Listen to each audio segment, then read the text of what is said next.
মুসআব ইবনে উমাইর যুবক, তরুণ, মক্কার সবচেয়ে ধনীদের একজন, বাবা বিলিয়নিয়ার ছিল, অনেক উট টাকা পয়সা ব্যবসা ছিল, মারা গেছে, মায়ের একটাই সন্তান। সকালে যে জামা পরে বিকেলে পরে না, এত দামি আতর পরে রাস্তায় গেলে মানুষ তাকিয়ে থাকে। এই যুবকের কাছে দ্বীনের দাওয়াত পৌঁছেছে, গোপনে ইসলাম গ্রহণ করেছেন। হঠাৎ মা খবর পেয়েছে মুসলমান হয়েছে তোমার ছেলে। মা ধরছে, বলে হ্যাঁ হয়েছি। মা বলে ছেড়ে দাও, বাপ দাদার ধর্ম ছেড়ে এই ওয়াহাবি হয়েছে কেন? আর ওরা বলতে রেখে থাবেই, মানে বাপ দাদার ধর্ম ছেড়ে নতুন জিনিস নেওয়া। আমরা যেমন বলি ওহাবি, বলে না মা ছাড়বো না। মা অনুরোধ করেছে শুনিনি, মা জেদ করেছে শুনিনি, মায়ের জেদ বেড়েছে, মা ছেলেকে বেঁধে রেখেছে, খেতে দেয় না।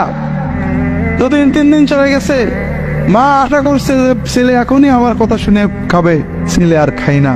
মায়ের মন তো একজন বুঝিয়েছে, ছেলেকে বেঁধে মেরে ফেলে কি হবে, ছেড়ে দাও যা করে করো। শেষ পর্যন্ত মা ছেড়ে দিয়েছে, কিন্তু আমার বাড়ি তো ঠাই নেই। যে যুবক সকালে যে কাপড় পরতেন বিকালে পরতেন না, সেই যুবক একটা কাপড় নিয়ে হিজরত করলেন। রাসূলুল্লাহ সাল্লাল্লাহু আলাইহি ওয়াসাল্লাম দ্বাদশ নবুয়তি বছরে এই 12 জন মুসলমানের সাথে তাকে পাঠালেন মদিনায় দ্বীনের দাওয়াত দিতে। কি সুন্দর দাওয়াত দিয়েছেন।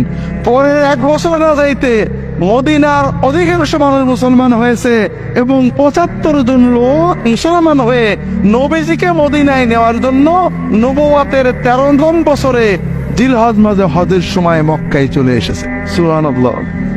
কেমন দাওয়াত দিতেন! ওই মদিনার লোকেরাও বিরোধিতা করত। ফাটবররা শুনেছে গরিব যুবক এরা মুসলমান হয়ে যাচ্ছে। আওস এবং খাজরাজের যারা নেতা তারা খেপছে, ওই মক্কার থেকে একটা বদমাইশ আসছে, তাই না, আমাদের যুবকদেরকে নষ্ট করছে, এই সরল লোকদেরকে নষ্ট করছে। আচ্ছা যাচ্ছি, তরবারি নিয়ে গেছে।